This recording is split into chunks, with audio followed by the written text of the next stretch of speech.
Welcome to Dear X, a new podcast series from the creators of The Mohua Show. In this podcast, we will speak to individuals who've had the courage to call it quits in their relationships and marriages when it wasn't working any longer. We will discuss the dreaded D word of divorce, which most of us shy away from. Dear X will speak to once married, now single folks, people going through heartbreak, counselors, and lawyers to bring you honest, trippy truths of what it took to say no more. Hi, in today's episode, we have with us Dr. Suchitra, who calls herself the divorce doctor. So this is a term I think many of our listeners will not be really aware of, but definitely the need of the hour. After a 30-year marriage for you that ended, Dr. Suchitra, you decided to become a certified coach in helping people overcome this humongously transformative change in their life. Why do you call yourself a divorce doctor? So first of all, thank you so much, Mohua, for giving me an opportunity to be on your show. As you said quite rightly, after 30 years of marriage, when I got divorced, I realized there was no system of support. There was no information out there. And my own personal background is that I'm a doctor. I'm a gynecologist. And that's why I thought, as a doctor, my role is always to bring about healing and help people when they are wounded or in trauma. And I thought that carried forward well into my sort of next avatar or second act, if you will. And therefore, the words divorce doctor, I think, found resonance with me. And how do people get in touch with you? How is it that you go about talking about this? Because this would essentially be counseling, right? And how do people need to get in touch with you if they want to? Right. So what I do is actually coaching. So, it's not traditional counseling or therapy. It's very action oriented. It's about helping people to understand their past so that they can then make different conscious choices in the future. I'm available on Instagram. I'm on LinkedIn, Facebook. I have my own YouTube channel, and where I post these short, daily dose, kind of a capsule of wisdom and hope.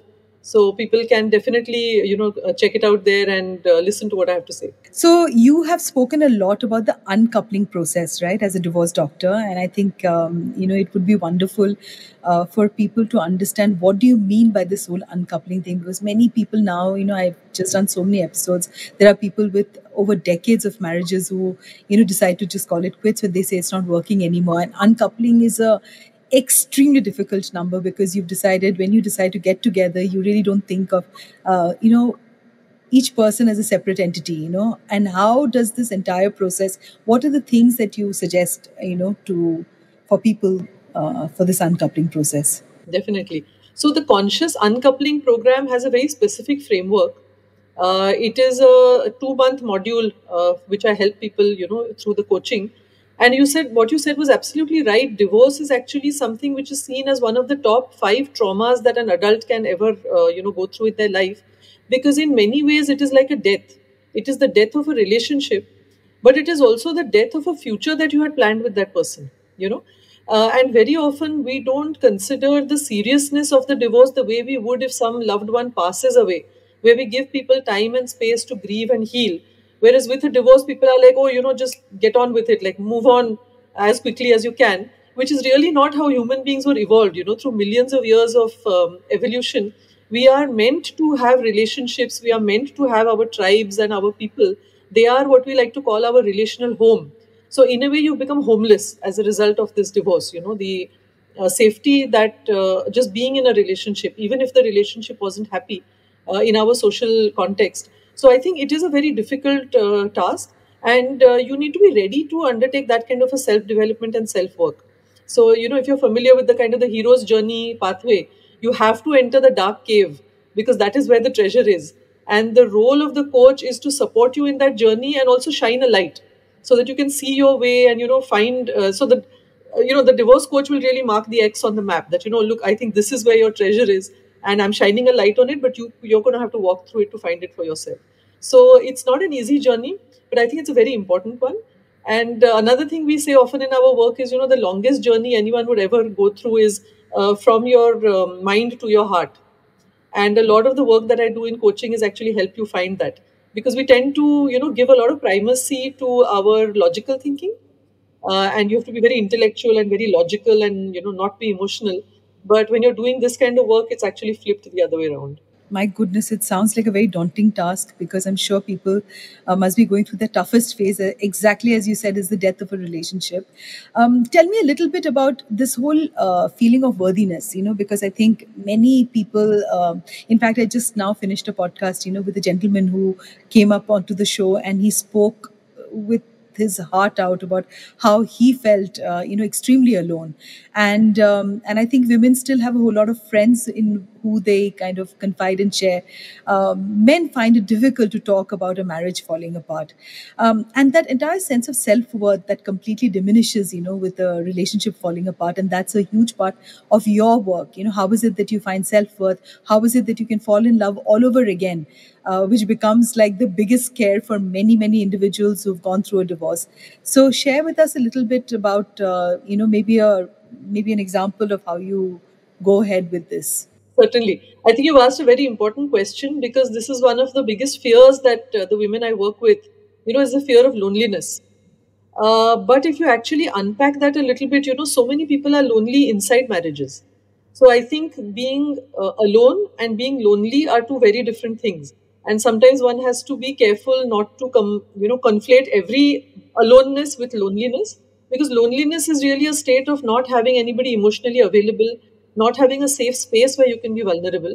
And you're absolutely right that the way men are raised, or the way men are socialized and conditioned, they find it even more difficult to share than women do.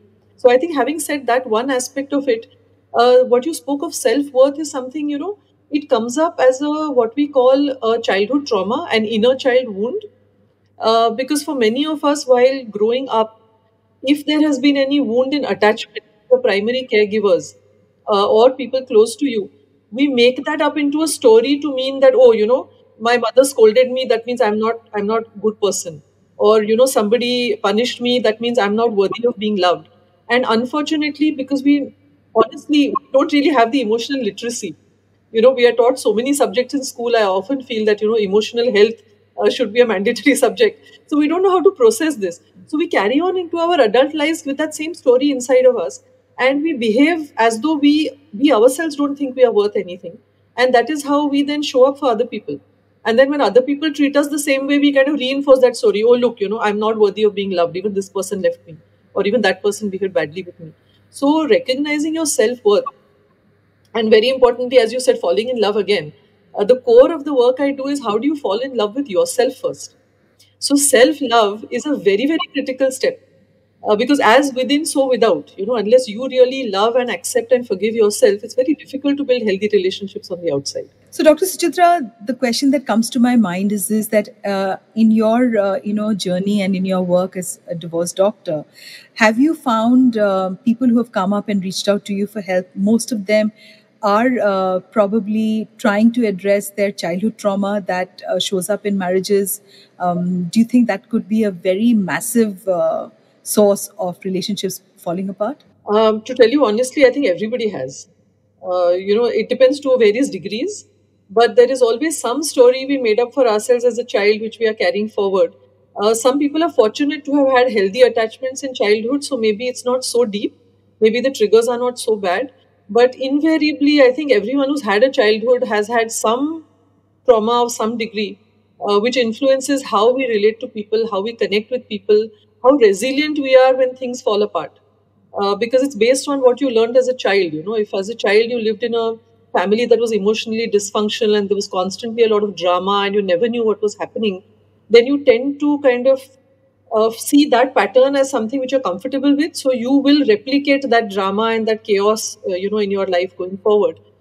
So while many people have healthy relationships, even as children, there is always something which, if you dig deep enough, you'll probably find something that you can deal with. So let's just talk a little bit about people who are skeptical or hesitant, about embracing the uncoupling process. So what sort of reassurances or insights can you offer, to help them understand its potential benefits? Uncoupling in the most respectful way, I think, is one of the most beneficial ways to do it, but it becomes extremely difficult because people, it takes very long, to forgive, forget, let go and all of that. And like exactly how rightly you said that you've actually chalked out your entire future with that person and that is suddenly over. So tell us a little bit about, the skepticism that people face when they come to you about for this uncoupling process? Absolutely. You really asked a very deep question, because that is exactly the question I asked myself before I went through the program of uncoupling for my own self. I was like, if somebody has really behaved badly with you, there's been a lot of abuse, control.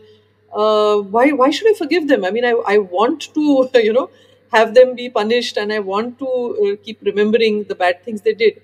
But eventually, through the work, I realized that forgiveness is not really about saying, oh, well, it's okay, whatever you did, I forgive you. Forgiveness is about not waiting for the other person to come back to you with an apology or an amends.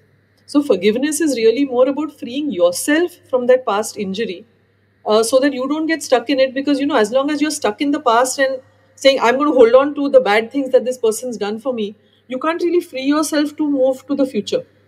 It's kind of like, you might be familiar with this, the jungle gym that we used to have as kids, where you swing from the bars.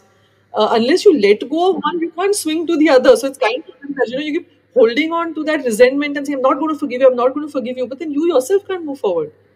So letting go of that is something which I also found very difficult, because for me, being kind of very A-type personality, very perfectionist, it felt like I was giving up. That I was giving up on my past self who experienced all that trauma. But that's exactly what the process of uncoupling teaches you. It gives you the skills and the processes and a kind of a framework which supports you to move forward.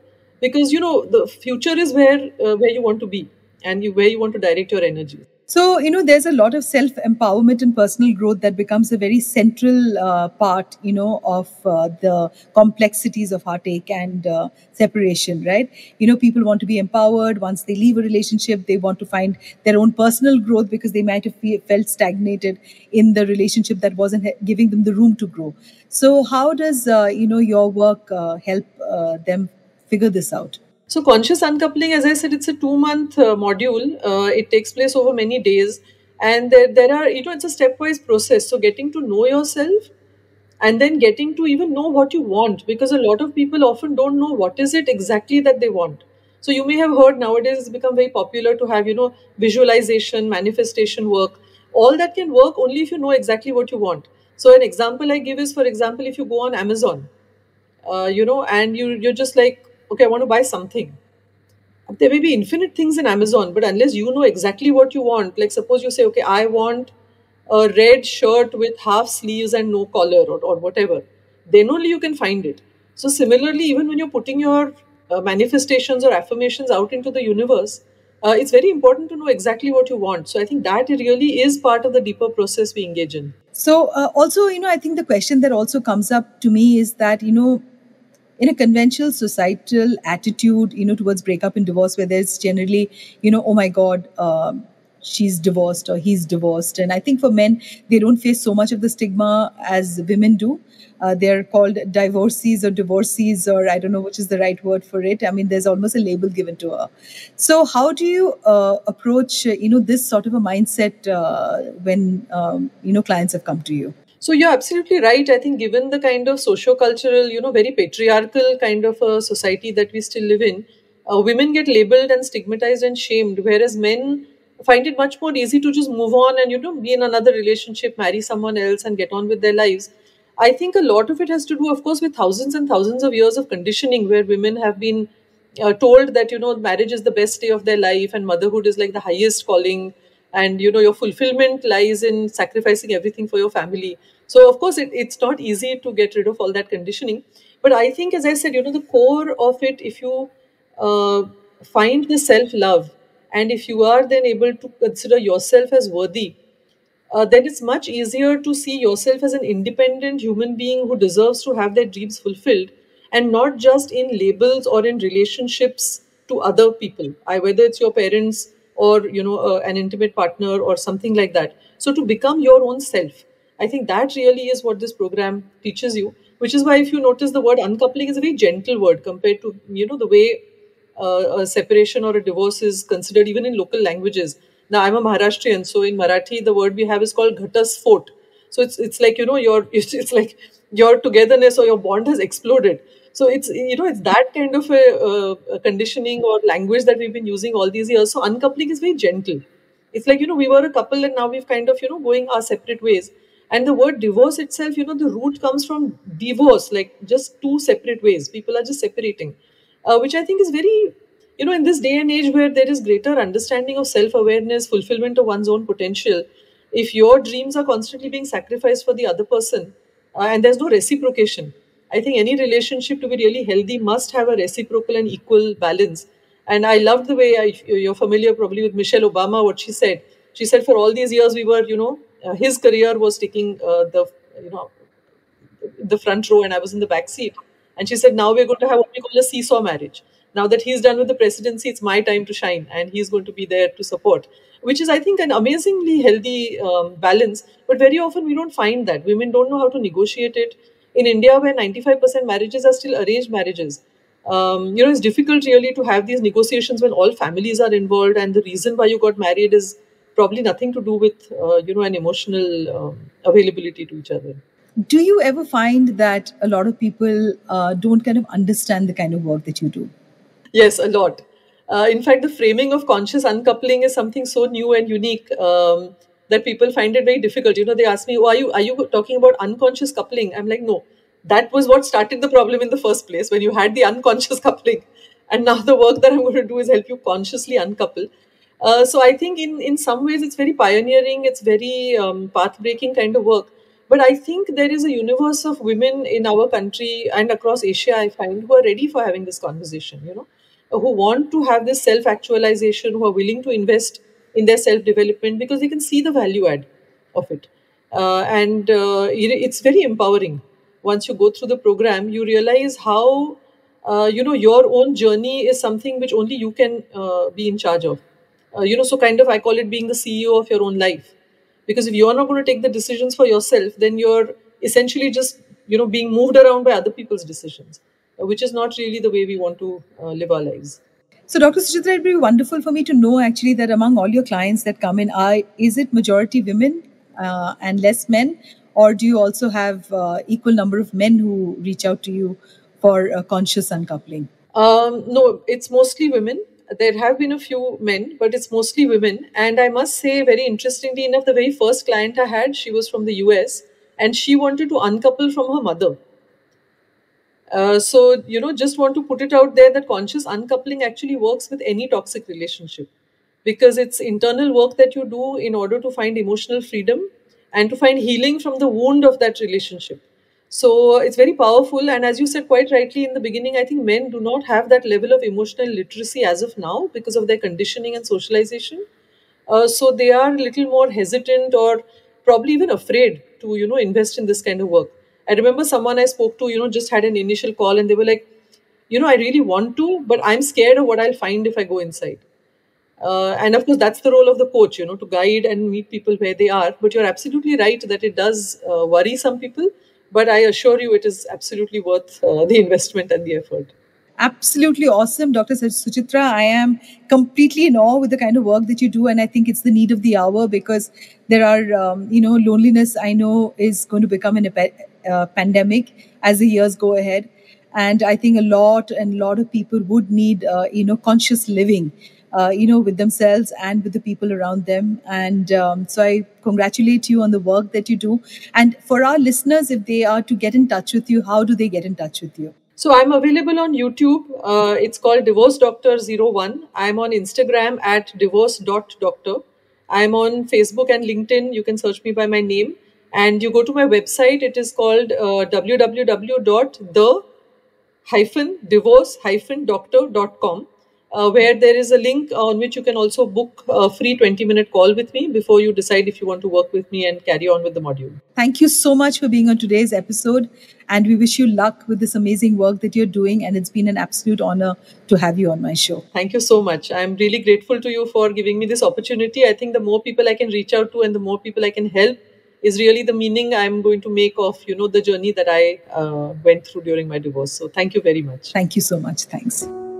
Thank you for listening to Dear X from the creators of The Mohua Show. We would be delighted to get your feedback for these candid conversations that our guests shared with us. If you want to reach out to us, DM us at our Instagram page, The Mohua Show. We all know to call it quits isn't easy. To D or not to D isn't really an easy question to answer.